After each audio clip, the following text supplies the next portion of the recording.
Hello, everyone. Dan here from the Next Issue Podcast. On today's video, I'll be doing a review for Exceptional X-Men #1. This is a new title from the ashes, a new beginning. Let's talk about the creative team before we get into this book. This book is written by Eve Ewing with art by Carmen Carnero, Nolan Woodard on colors, letters by Joe Sabino, main cover by Carnero and Woodard. And we will see more at the end of the video. As you can see, this issue mainly focuses on Kate Pride, um, and it's really interesting to follow. I think Kate was one of the characters that went through the most stuff, like traumatic stuff, in the Krakoan era. She was definitely very involved. She was the leader of the Marauders. She was part of the Quiet Council. She was also part of the Hellfire kind of like organization they had going. And then, of course, she became Shadowcat once again. So yeah, a lot of things happened. I think obviously she had to deal with the whole trauma of not being able to go through the gates.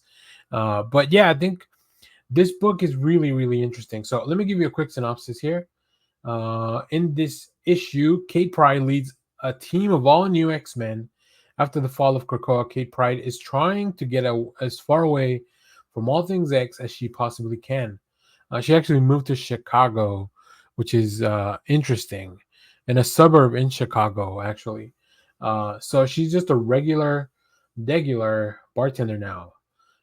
Definitely not getting ready to head up an all new team of wayward young mutants while avoiding the watchful gaze of Emma Frost.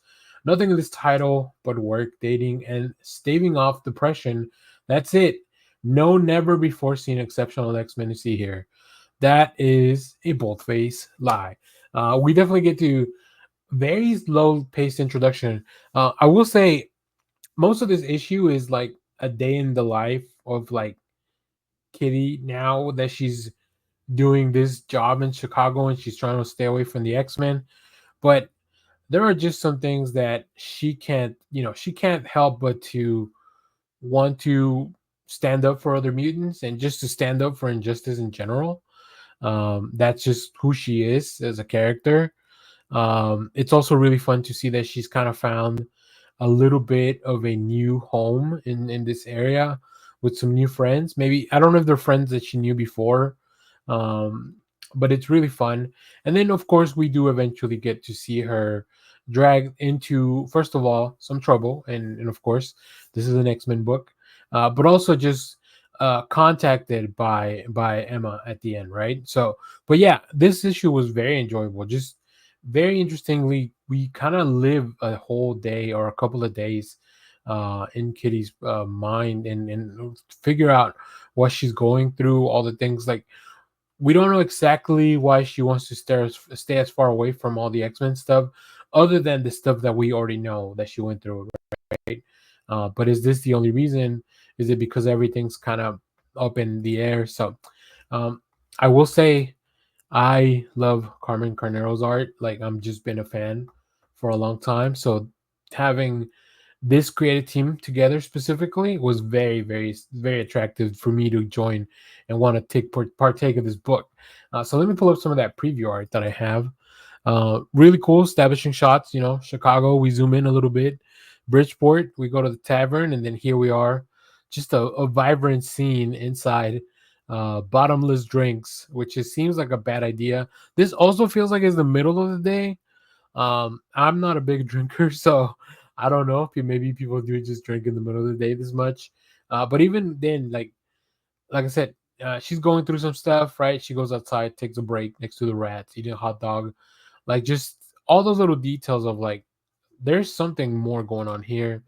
Um, she goes back to her apartment, and you can see that she works a lot. She is aware of all the X-Men stuff going on in the periphery, right? She watches TV, she sees the news, she's on her phone. This is what happened. This little panel here, the where you see Scott and Magic, this happened in one of the latest issues of X-Men, right? So she is aware of everything that's going on. Funny enough, they have this headline of accidentally went on a date with a mutant. Um, which there is a little bit of dating in this issue. So, yeah, I think if viewing just really I think very subtly is putting in all these little things that to make us aware that Kate is aware of everything that's going on, which just feels really like I love when the creators don't have to just throw it exactly in your face, but they kind of put it on as part of like, here's what's going on in the everyday life. So obviously, yeah, there's issues, and then of course Emma Frost showing up at the end, which is not really a big spoiler. Like she's in the cover, she's part of the book. I think what is more interesting is going to be to get to know the rest of the team. I have no idea. We meet one of those characters in this issue, but it feels to me like either they're all new or they have new designs and I don't recognize them. So we'll see. We'll see how this plays out. I'm interested in this one. I have not. I've read all the new X-Men line books, but I'm not gonna be reading all of them month to month. You'll probably figure out which ones I'm reading or not based on the reviews. But feel free to reach out in the comments. I'll let you know what books I'm not reading. So yeah, if you read this book, let me know what you thought about it down in the comments. Let me know which cover you picked up. I just went with the main cover by Carnero, but there's some other really cool ones. I hope my other shop has the Joel Jones variant. I'm a big fan of Joel Jones. And remember, if you pick up the main one, you get to see the QR code to get that little bonus scene. Make sure to check that out. It sets up something very interesting, especially about a mutant that maybe we haven't heard of in a while. So, hello everyone, Dan here from the Next Issue Podcast. On today's video, I'll be doing a review for Absolute Power number 3. This is a new book from DC Comics, continuing the Absolute Power main event. Let's talk about the creative team. This is written by Mark Waid with art by Dan Mora, colors by Alejandro Sanchez, letters by Anna Meher. This main cover, beautiful main cover by Dan Mora, but we'll see more covers at the end of the video, so stay tuned for that. There's actually so many variants for this book, it's insane. I will give you a quick warning. You should read this issue of Batman 152. You should probably read this first. I read them in the reverse order. I read this one first and then Batman. Um, it kind of spoils like the end of this book, which it doesn't take away from the Batman book, but I just feel like it would have been more fun to see what Batman was doing before we got to see him here. So that's just kind of a heads up if you're trying to read this in order. I should have a Batman review later on as well, if not already on the channel. So stay tuned for that. In this issue, though, the last stand of Paradise Island, our heroes are on the run following the Trinity of Evil's devastating attack on the Fortress of Solitude. With Superman's headquarters in ruin and the superpowers on planet Earth in the clutches of Amanda Waller, Failsafe, and the Brainiac Queen, is this the end of the line? No Way the Resistance lives on, using the Fortress technology coupled together by Mr. Terrific and Airwave.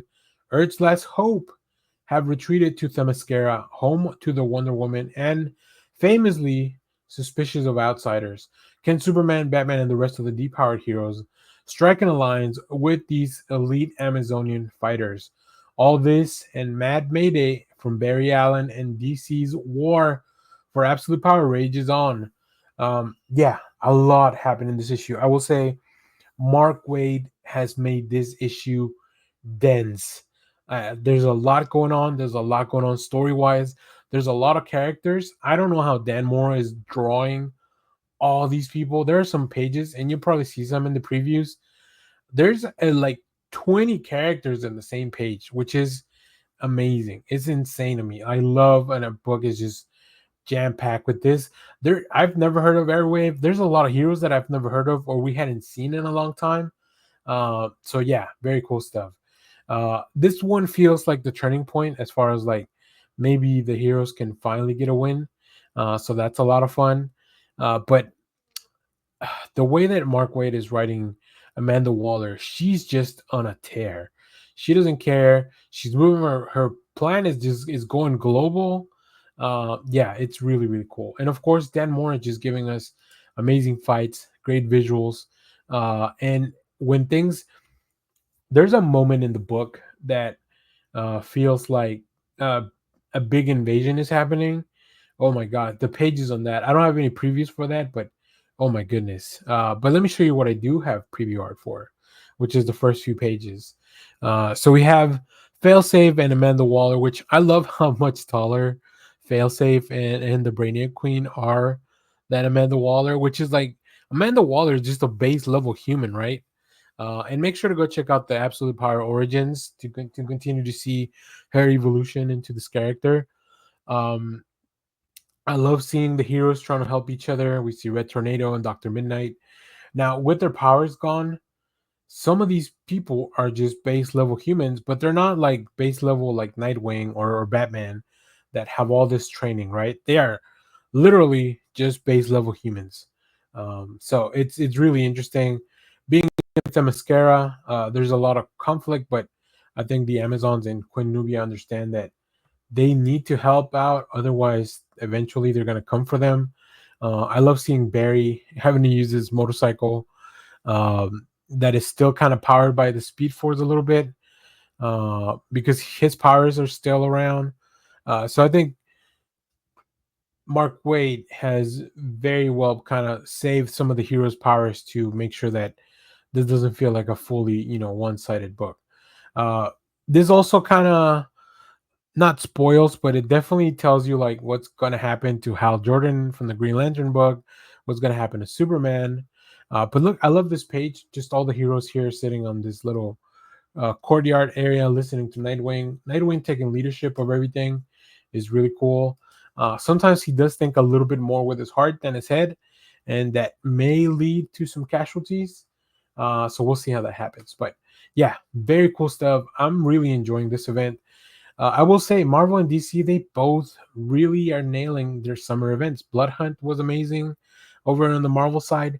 DC's doing some really cool stuff with Absolute Power, planting seeds all along for the All In and the like everything that's upcoming from the Absolute line of comics. So like, yeah, give me more of the stuff.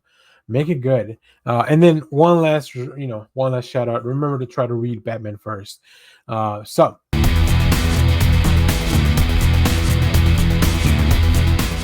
to close out the show, and we don't normally do it in this order, but we play with the cards that were dealt, which is funny because this book has a lot of cards involved. Our friends over at Boom Studios sent over Minor Arcana number one. This is a new book from Boom Studios, written by one of our favorite Canadians, Jeff Lemire, and with letters by Steve Wands.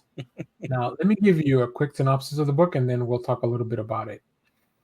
In this book, Teresa, a daughter of a small town psychic fraud, returns home to care for her ailing mother, however, begrudgingly. But when Teresa discovers that there may be more to the magic than she originally believed, she'll find herself caught up in a town that desperately needs her help. One of the most renowned creators in comics, New York Times bestselling and award winning writer Jeff Lemire, arrives at Boom with an extra length opening chapter, a must-read ongoing series inspired by an intricately linked to tarot, perfect for fans of creator-owned work like Helena Windhorn or Lock and Key, which I think that's setting the bar pretty high. But this is Jeff Lemire. Now, Yeah. Jeff, you got a chance to read it. What did you think of this book? I enjoyed it. I just came off of reading Fish Flies by Jeff Lemire. Yeah, So it's very much in that same kind of vein. I mean, I'm kind of I like Jeff Lemire stuff. So if you love Jeff Lemire stuff, you're going yeah, to continue to love Jeff Lemire stuff. because it's all Um, him. Art, it's writing, all he's doing him. Yeah. everything Yeah. except the letters. So this is yeah. So this is very much in that same kind of vein. Um, it's good. I enjoy it. I think his stuff kind of reads better sometimes in trade. So I might trade weight on this. I might go some creators. I'm like series on, series off, series on, series off, just so I Yeah, don't get burned out with them and I don't spend too much money. But this is just a good, you know, kind of that Jeff Lemire. Everybody's just a little bit sad, you know. yeah, Everybody looks a little bit run down. They look like they're from a failing town in Middle America somewhere, kind of thing.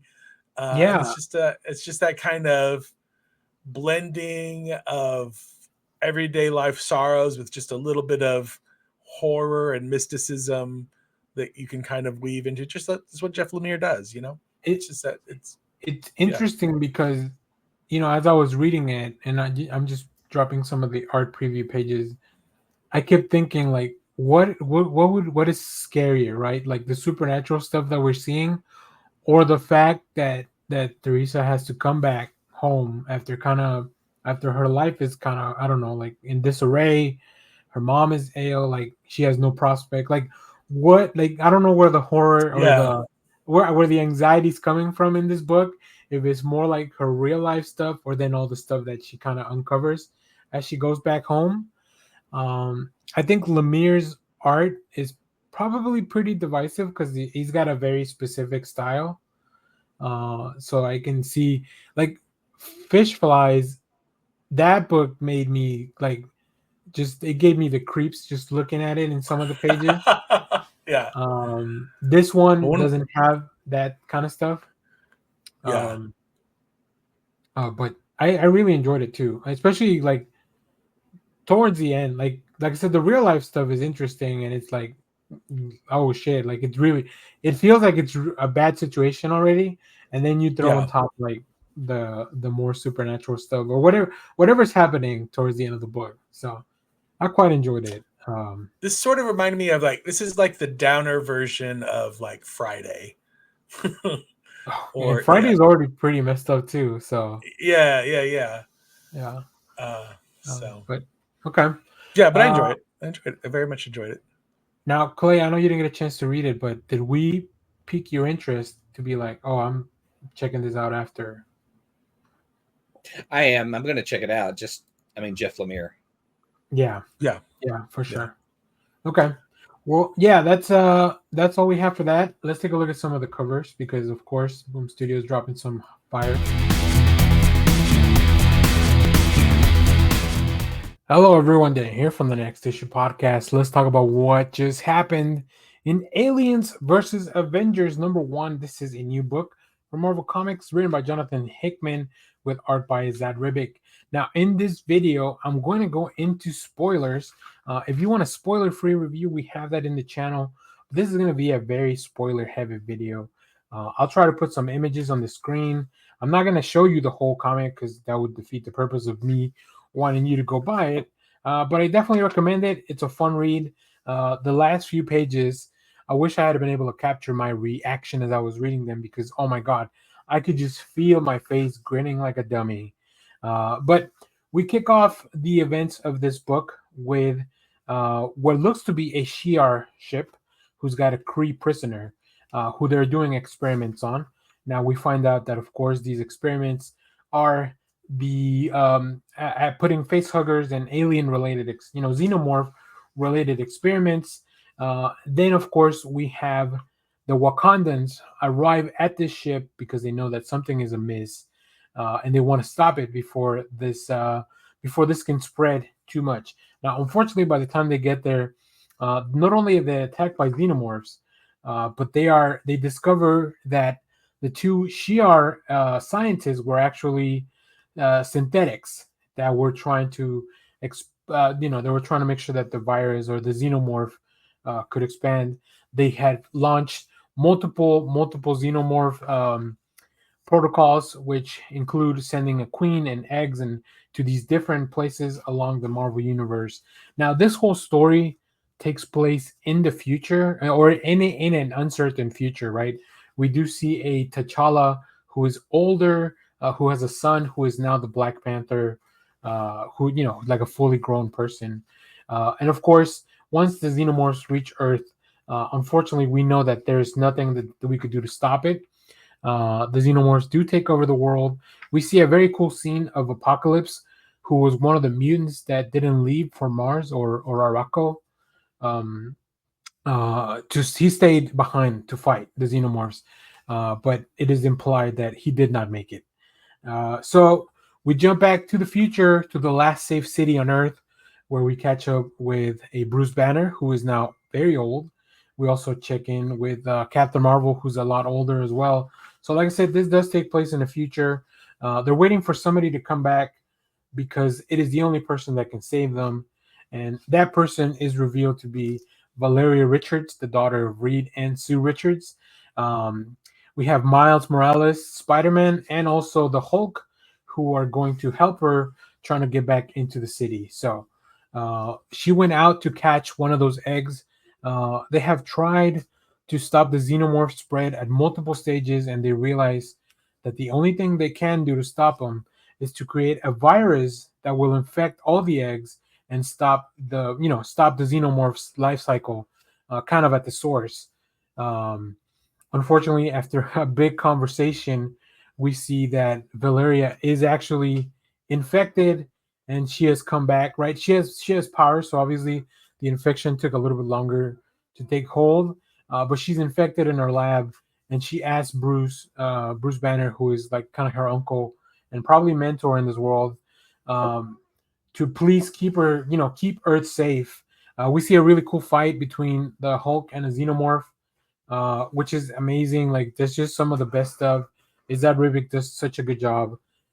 We also, as some of more of the Avengers come in, we see that Miles gets a face hugger put in his face. Now, earlier in the book, they had told us that if a face hugger, it's stuck to your face, it's kind of game over. Like, they're like, that's it. There's no coming back, right? So as they are thinking that they have to kill Miles, we have this probably the coolest reveal is that Miles was actually wearing a symbiote. So the face hugger gets enveloped in the symbiote parasite, the symbiote takes over and kind of like brings the face hugger into his own being. So the symbiote, like a venom symbiote, wins, and then we get to see this really cool Miles with a white suit, and the symbiote goes back into him with now the strength added from the face hugger. So who knows what that's gonna look like? That was the moment that I was like, oh man, this is so good.